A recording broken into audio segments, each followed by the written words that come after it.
Islam itu dipimpin kiai keliru ya mlaku, dipimpin kiai bener ya mlaku, dipimpin kiai gonta-ganti ya mlaku.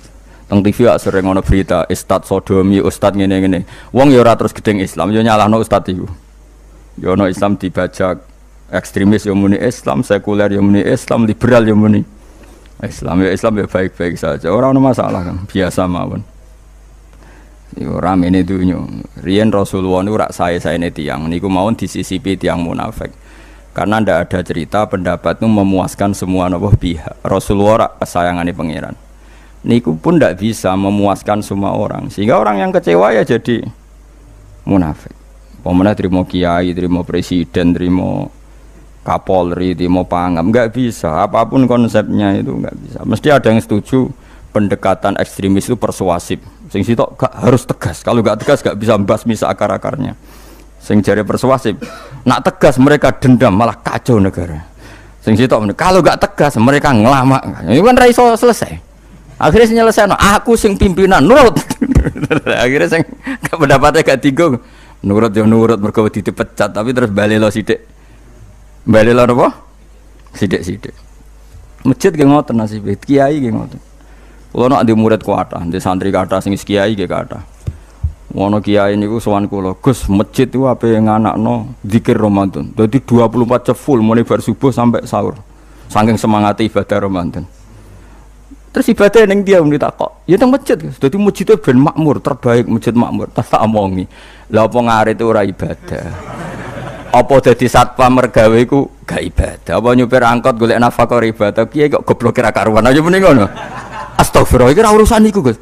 Ya urusane mergo ke takmir dadi ben keren, pas ke takmir masjid rame ngono. Berarti sing nama baike kan kowe. Nek pengiran ra butuh iku, pengiran kepingine seorang bapak golek nafkah. Anake kepingine sekolahan ya satpam teko, ora teko alasane itikaf. Kepingine pengiran ya bis sing tetep jalan, dadi wong sing nyetop iku ana bis aja kok mandek mergo itikaf ayo mending ngono. Kecewa lho. Wes bae ku piye dicapik ra dukung. Padahal mek kula yo nyucup yo hormat tapi tetep gremeng mergo idenya enggak keturutan. Ya kula yo ngerti rai-rai ngono iku yo biasa wae cara kula biasa. Tapi suwe-suwe yo sadar den. Bareng ngajak wong do ora gelem akhirnya sadar. Jebule ngandel jeneng nganggo sembang kula yo suwe wong luwih ngandel aku timbang kowe. Lah bento tapi ngandel kowe ya. Wong aliran sesat ta. Ya masjid itu anggere sono salat jamaah iku ya wis rame cara pangeran. Ora perlu rame banget. Nak rame banget terus bakal pentol leren, satpam leren, supir angkot leren. Nek iku jek sepele. Dokter leren. Wong ape lara. Ape lara ape berobat ra iso. Nak larane emergensi astagfirullah minamikum taqabbal ya karim. Sajane semburu leren maling leren, copet leren. Iku apik nek iso ngumpul lho iku. Makanya ngaji itu ngambil wong alim kan, karena orang alim itu yang tahu duduk perkaranya agama. Seorang lagi yang tahu duduk perkaranya agama. Nabi itu kalau ngendikan itu sampai sahabat itu gak bisa menampung. Kadang menyebut kebaikan satu majelis sampai 63 sampai 70. Misalnya Nabi ngendikan al imanu bid'un wasituna bid'ah. Iman itu ada 63. Terus nyebut terus. Pertama ngendikan a'la hala ilaha illallah, tertinggi adalah kalimat tauhid. Wa adnaha imatatul adza anit thariq, terendah adalah menyingkirkan hal-hal yang mengganggu tiang apa? Mukmin atau mengganggu jalan. Terus ngendikan seperti itu. Sehingga pernah suatu saat Rasulullah itu ngaji di masjid. Rasulullah terima kiai, Rasulullah itu ngaji di masjid. Nabi kalau ngaji di masjid itu memang di teras, jadi terbuka. Terus ada pemuda santai dengan santainya nggo pacul, ngliwati Nabi ngaji diliwati. Nggo pacul, ya santai. Singkat cerita semua sahabat itu mencibir. Celaka betul pemuda itu. Ada Rasulullah ngaji tidak ikut tapi dia berlalu saja bawa cangkulnya. Kata Nabi, kamu jangan komentar demikian. Jika dia kerja menafkahi ibunya yang lemah atau anaknya yang lemah, dia juga ibadah dan itu juga sunnahku. Akhirnya sahabat mereka sadar. Jadi untuk meramaikan Islam itu tidak harus semuanya ngaji di masjid. Yang apa kerja ya ben kerja. Yang penting ora dadi germo. Orang pengedar narkoba itu, itu ora kerja kang perusakan. Jadi sebetulnya orang tuh nggak bisa mengatakan kerja mau pengedar narkoba itu ndak, pengrusakan tuh namanya. Tapi kayak adol pentol terus hal-hal yang halal itu namanya apa? Kerja. Dan kerja itu ibadah. efek dari pikiran ulama yang seperti ini, akhirnya masjid daerah ulama itu sepi-sepi. Mergo ngomong ngono terus wong wae nak ngono ora perlu ning masjid. Lah iku kesimpulane sing salah. Kok terus kesimpulane nak ngono ora perlu ning masjid bar saiki. Maksudnya orang ngono sing di aktivitas nggih monggo. Nek sing ada aktivitas timbang turu ning omah kene aduk ibadah ning masjid aja aduk turu ning masjid. Nah, akhirnya daerah-daerah tertentu sing akeh ulama mesti masjidnya sepi, tak jamin. Jajal gitu delok ning Rembang. Oh, tambah sepi. Karena ulama cara berpikir jong kerja ya ibadah, ngernet ya ibadah, mulang ya ibadah. Akhirnya mau masjid pas tarawih. Iku wae golek sing cepet. Tapi kunane kuno, Nabi sekalipun itu yang namanya orang yang mendengar tetap ada yang menolak. Konsep perang di luar kota itu kan secara teori militer itu rasional. Bikin kontak ya rasional. Tapi orang yang berpendapat tadi, ya Rasulullah kita di rumah saja, itu ya gelo. Kayak tadi orang yang ingin memakmurkan masjid kemudian kan saya seperti itu ya gelo. Kalau pikiran saya suatu saat dia sadar, intinya sadar, terus sowan saya sadar. Karena ya muridnya ada murid beda angkatan ya, dia semi-semi teman sama saya. Tak omongin ini, jong kowe nak pancen seneng masjid tenan, masjid itu aja dadi problem bagi umat. Misalnya gini, aja sampai kenapa ora nyupir angkot demi nak mirno masjid, kenapa ora tugas satpam demi makmurno masjid. Berarti masjid ini menjadi problem penghalang dari sistem sosial ekonomi. Kowe seneng masjid darani problem, kowe seneng masjid dianggap kambing hitam. Ya sudah, sholat jamaah saja, sholat jamaah di masjid. Terus yang nganggur-nganggur ya ke masjid. Tapi kalau yang sibuk ya monggo, asal itu halal ya ibadah. Ngendikane Nabi setiap aktivitas muslim asal halal itu apa? Ibadah. Makanya kita harus. Nah, tapi kan pendapat seperti ini itu kan kadang dibantah juga. Tapi ki Ramadan Gus tahun pisah, nosok ngunjina ra setuju. Tak bukti kalau dia hadun nafsi tak tes. Ya wis aku setuju, syaratnya ketuane takmir ra kowe. Dadi masjid rame pas kowe ra ketua takmir. Isen dene karena dia ingin punya prestasi. Berarti sawang wow pas dene ketua takmir hadun nafsi enggak? Hadun nafsi pasti dia itu cari. Ya jajal pengajian sing gede-gede. Mergo pengurus takmire kok pengen pas era ndekne tau pengajian geden. Pas gak pengurus takmir terus ana pengajian geden. Wah apa rame-rame bareng.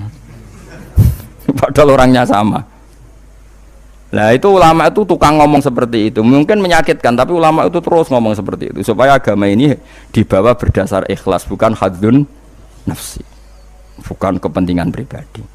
Tapi tentu ulama tetap ngomong iktikaf ya sunat baik, kerja ya baik, amal lainnya asal baik ya baik, ngomong gitu terus. Tapi kan mangkel loh akhir ulama, karena bagi pengurus masjid baik itu pas Ramadan ya masjidnya rame. Bagi yayasan yatim piatu amal apa ya dikekno yayasan yatim piatu. Bagi KBIH, bagi travel amal apik ya umroh. Ya ora. Lha tenan kula raguyan. Mana mungkin travel umroh dalil kowe nek ade dhuwit luwih kekno cah yatim, kekno masjid, gak payu travel. Tapi dalile al umroh ilal umroh kafaratun lima bainahuma. Umroh itu yang mengkafaroi dosa.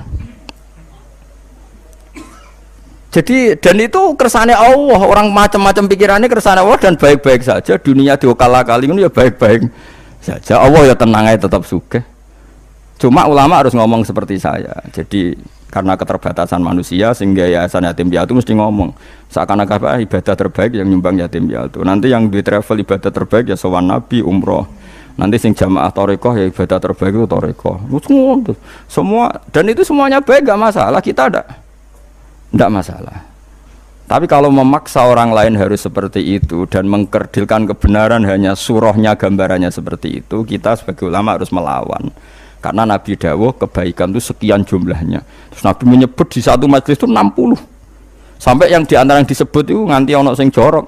Wa fi buti ahadikum sedekah. Kowe ngeloni bojomu iku sedekah. Sampai sahabat takok, "Ya Rasulullah, masa urusan gitu ibadah?" Ayat ahaduna syahwatahu wa huwa alaihi ajrun. Masa urusan kelon itu ganjaran ibadah. Terus Nabi jawab,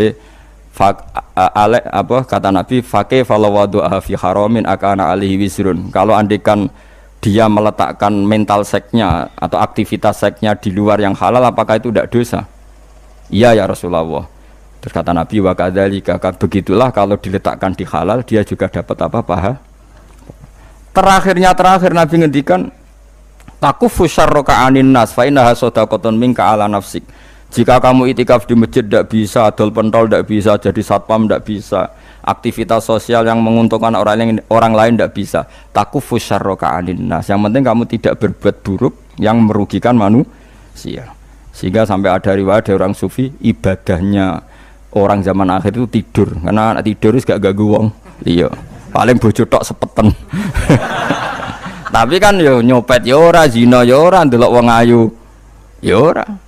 Nah, itu sampai Nabi terakhir nyebut. Dari sekian kebaikan tuh kalau enggak mungkin kata Nabi takufu syarraka anin nas fa innaha shadaqatun minka ala nafsik. Sementing kamu tidak melukai atau merugikan orang apa?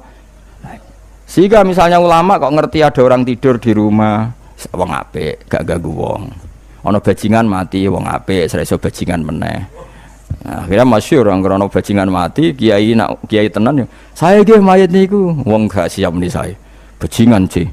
Saya padahal ning atine kiai nek mati yo apik dong ora iso bajingan. Akhir dari bajingane yo wis mati. Lha sekarang ngakhiri bajingan apik ta elek? Apik. Berarti matine elek ta apik? Apik. Maksudnya kiai apik mati ini ora apik wonge. Lah wong gak trimo pikirane apik iku. Wonge lagi kiai wis ndake wis pinter maksudnya. Apik nggih niki. Ngomong keberatan. Ayo munafik. Ya sesuk kan wedi. Nggih apik. Lah itu ilmu. Jadi ngaji ilmu itu orang harus punya kesiapan pendapat meskipun itu kita tidak siap. Wa wasa antakrahu syai'a wa huwa khairul lakum. Pendapat itu meskipun kamu kadang tidak cocok, bisa saja menurut Islam itu ini lebih apa? Baik. Karena tadi kebaikan itu sekian bentuk. Bisa ulang